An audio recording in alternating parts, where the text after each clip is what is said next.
Hello, my friends. It is December 27th, 2024, and I have 9 big stories today. But the biggest story is that Putin has rejected one of Trump's peace proposals, and we'll talk about that in just a little bit.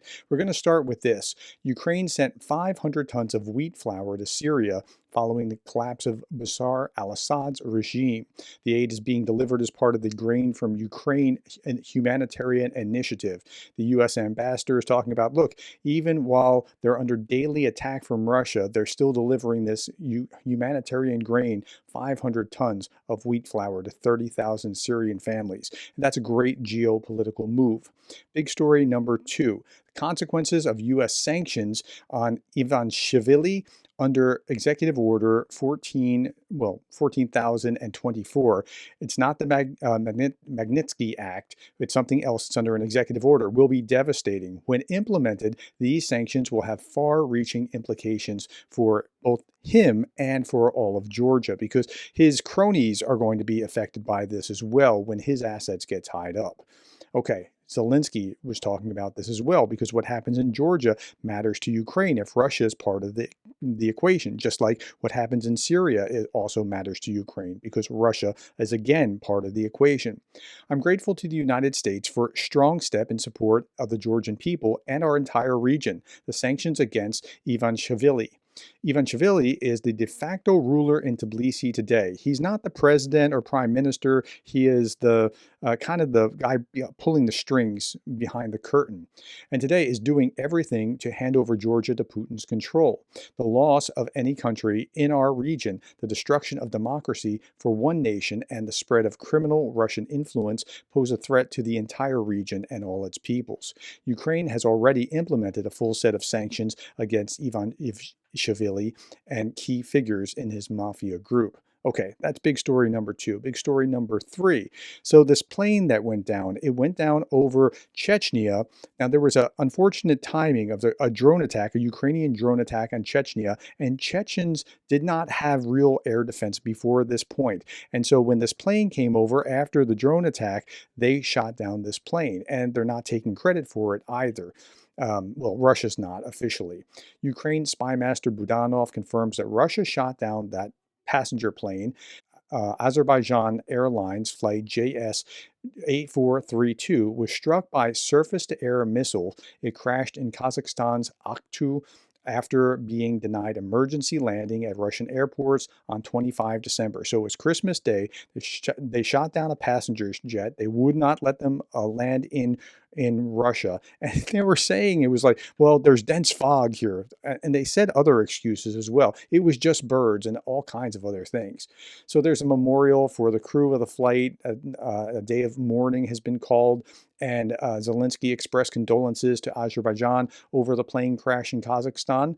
The head of state also said that more and more details point to Russia's involvement in the tragedy. Again, everything keeps pointing back to Russia. If Russia continues to spread lies, as it did in the case of the shooting down of MH17, it will be necessary to consolidate all international pressure on Moscow so that truth is established and the perpetrators are brought to justice. Well, we know it's an accident. Everybody except for Russia seems to know that that's the case. The Russians seem to be claiming that that's not what's going on. But Azerbaijan will suspend flights into many Russian cities. In fact, there's a number of countries. Kazakhstan is suspending flights, and I think there was another country as well. I don't recall offhand. Azerbaijan demands apologies and compensation from Russia for the crash. Earlier, it was reported that Kadyrov instructed to provide all families of the dead and injured with financial and other help. The Azerbaijani presidential administration rejected this proposal from Chechnya and demanded an apology. Quote, Azerbaijan does not need any help. Neither the state nor the citizens will accept such help. We are and will continue to provide the necessary assistance to our citizens. Azerbaijan demands recognition of the fact, apology, and payment of appropriate compensations. But they're not willing to actually admit what's going on. In fact, you'll see here, Peskov said that the Kremlin had seen a statement from Baku that Russia should apologize for shooting down the Azerbaijan Airlines plane, but refused to comment on this information until the investigation into the causes of the crash is completed, according to Peskov. He called the downing of the plane an aviation incident, That's it, and insisted that he could not give an assessment until the results of the investigation were available. Well, everybody else except for Peskov seems to know what's happened. Here it is in the Kyiv Post. Russian government takes disinformation to the next level, blaming the pilot for the crash of the Azerbaijan Airlines flight that they just shot down. And even here, this is another one. They blamed fog. They blamed all kinds of things. This is in Pravda, Russia's Pravda. There was an explosion outside the aircraft before it crashed. No joke. Here's another one. A drone might have attacked the Azerbaijan Airlines aircraft in Russia. So they're really going to blame is it a Ukrainian drone that's going to attack this air? Come on, please. Anyway, next big story. Big story, I think, number 4. Alexander Stubb. Now, let's talk about this first. Let's set the table. So there was a ship that went over another cable in the Baltic Sea and apparently disconnected it. Maybe drove an anchor over it or something, or did something. So the Finns are now pretty upset. It was connecting Finland and Estonia. Alexander Stubb, the president of Finland, and other Finnish authorities held a press conference with updates about the S-Link 2 cable damage. President Stubb was asked whether the cable damage was a hybrid attack from Russia. He replied that no conclusions have yet been made at this time, but if, quote, if we find out that it was sabotage, we will definitely attribute it and immediately, unquote. Okay, well, that's a good start, because generally they just don't want to say anything, because if they say something, they might have to do something. There have already been 3 cable damage incidents near Finland within a year, said President Stubb, and he added that this cannot be attributed to a coincidence or accident. Yeah, where were the other cable accidents over time before this? I mean, other than the pipeline. Okay, Estonia has sent a patrol ship to the Baltic Sea to protect the S-Link energy cable, and the Eagle S, that's the ship that looks like it did it, belongs to the Russian Shadow Fleet. So, okay, they know what they're doing with that. The police of Finland will launch a seabed investigation to the site of the S-Link 2 electric cable damage. It's glad to see something is actually happening to the anchor dragging the ship at this time. If they don't do anything about it, you'll see more and more and more. And so they're getting slowly better. Finnish border guard arrested cable saboteur suspect, the Eagle S, and ordered them into Finland. This happened in international waters, precisely the thing every expert said was impossible with Yipang 3. That was the earlier incident a month or 2 ago. I don't remember exactly when that was. So yeah, now they're actually taking some action. NATO will increase its presence in the Baltic Sea due to incidents with underwater cables. This is Mark Rutte, the head of NATO, spoke with Alex Stubb about the ongoing Finnish-led investigation into possible sabotage of undersea cables. I express my full solidarity and support. NATO will enhance its military presence in the Black Sea. But you got to actually do something when they misbehave. Okay, this was interesting. Anton Gurashenko posted this, a very telling conversation at the press conference between a journalist and the director of Finland's police. Quote, have you contacted the Russian authorities about this damaged S-Link 2 power cable? No. When will you be?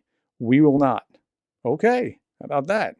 So they're just going to deal with it because they're going to deal with it. And so I hope that they do.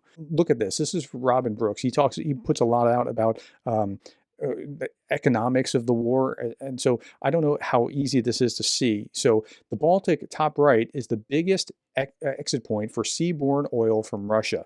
It's also where Putin's shadow fleet in the gray has the biggest presence. Now, if you can't see this here, this is the line of right here where my cursor is the line where the gray is. So just think that's really high compared to the other colors on here. Yeah, a lot of oil is flowing out of the Baltic.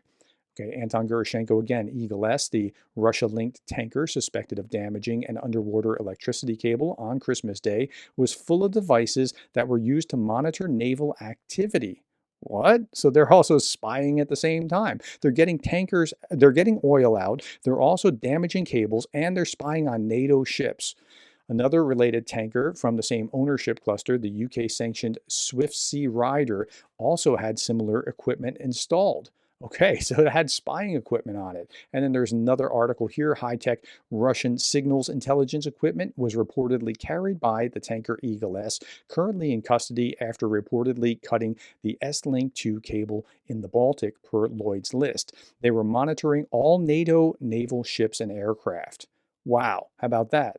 The high tech equipment on board was abnormal for a merchant ship and consumed more power from the ship's generator, leading to repeated blackouts. Okay, so they're spying incompetently while they're transporting oil that they shouldn't be transporting and cutting cables. Okay, here's the big story. Putin rejects the Trump team's peace plan idea.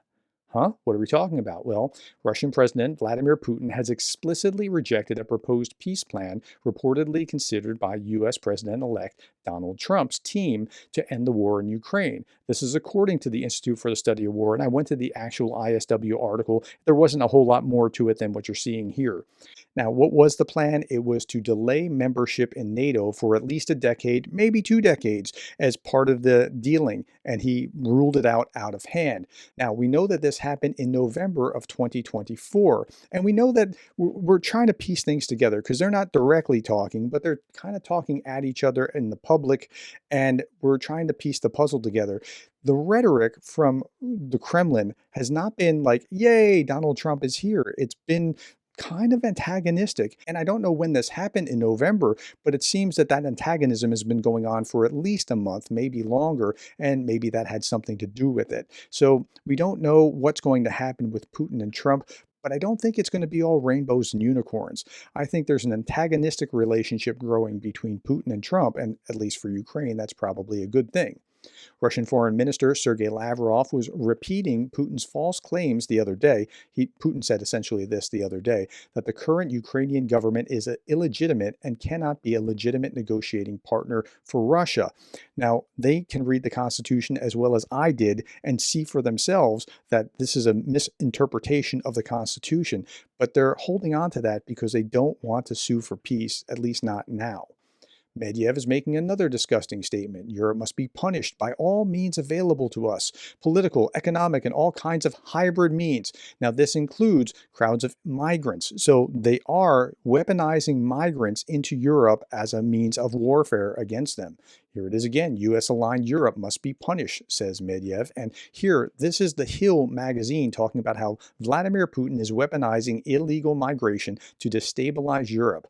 This strategy targets nations supporting Ukraine and exploits the vulnerabilities of Western societies. This was according to Pat Fallon, a U.S. Air Force veteran, member of the House of Representatives. He's talking about, for example, the Wagner Group creates instability in Africa and the Middle East, and then that causes these waves of migrations into Europe. He's more than happy to do Putin is more than happy to weaponize migration to destabilize his enemies. Now, even Chancellor Scholz is recognizing the fact that Trump is going to have to be tougher and not just roll over and make a deal. Scholz explained how he sees Trump's position on ending the war in Ukraine. Quote, Trump wants to end the war, and I have the impression that he is as convinced as we are that this will only succeed if Ukraine is strong militarily. How about that? All right. Next story. This is really interesting. It's the first of its kind, and more is likely to follow. DTEC accepted around 100 million cubic meters of liquefied gas, marking the first direct delivery from the U.S. to Ukraine. Now, of course, that's going to be more expensive because of its travel time and that sort of thing, but it'll come down if the Trump administration takes off the regulations and drills for more oil and gas. The LNG was shipped via Greek terminal into the Mediterranean and delivered by pipeline. So that's something to look forward to in the future to see if more like that is on its way. In and of itself, this 100 million cubic meters is not a lot, but over time, this can have an effect. Now, I keep talking about the economic problems in Russia, and I could have talked about the ruble, and it had a kind of an up and down day today, or businesses going out of business. But here, large-scale failure in the heating system occurred in the Russian city of Novosibirsk. More than 120 buildings were left without heating and temperature at minus 16 degrees Celsius. In recent years, communal accidents have become more and more frequent in Russian cities, but the Russian authorities don't seem to care about the health and lives of their citizens, and so people are complaining in videos about that these things are broken, and it tends to fall on deaf ears. But here's almost a metaphor alert. In Russia's St. Petersburg, a new metro station was opened for the first time in 5 years. The escalators broke down just 6 minutes after opening. How about that? Now, that could happen anywhere, but when you see it happen again and again and again, you start, like these kind of incidents, you start to wonder what's going on. Now, this last little bit is instructive as to the mentality or the worldview that Russia's trying to project. They put out this video about Santa Claus, and he's saying, "Hi Russians, here are your presents." And then they shot Santa Claus out of the sky. And who shot Santa Claus out of the sky? It's Father Frost. Well, why is Father Frost doing that? Is it done? Yes. The target is destroyed. Great. We don't need anything foreign in our sky. The Russians really have their face set against the West, and it's not going anywhere. And this is just, I mean, this is some wild propaganda to see that kind of video leaking out on Russian Telegram. And now take it as you will, but I think this is indicative of the Russian mentality. Okay, finally, this is from Darth Putin, the parody site. Now we've shot down another airliner. Reminds of when we made up loads of competing lies about MH17 and got very upset if you mocked us. Trolls used to try to suppress presidents' tweets by marking them might contain sensitive content. So we'll see how they handle this one. It'll be no better than what happened with 007 back in the Reagan era or MH17. All right, my friends, that's all that I have. Tell me what you thought about this. I'm really curious about whether you think that Putin and Trump will actually make a deal, or whether you see, as I seem to be seeing, that Putin is really kind of set against some kind of peace deal. Put that in the comments below. Thank you for your time. Thank you for the likes, the shares, the subscribes, and thank you for being the kind of person that cares about Ukraine.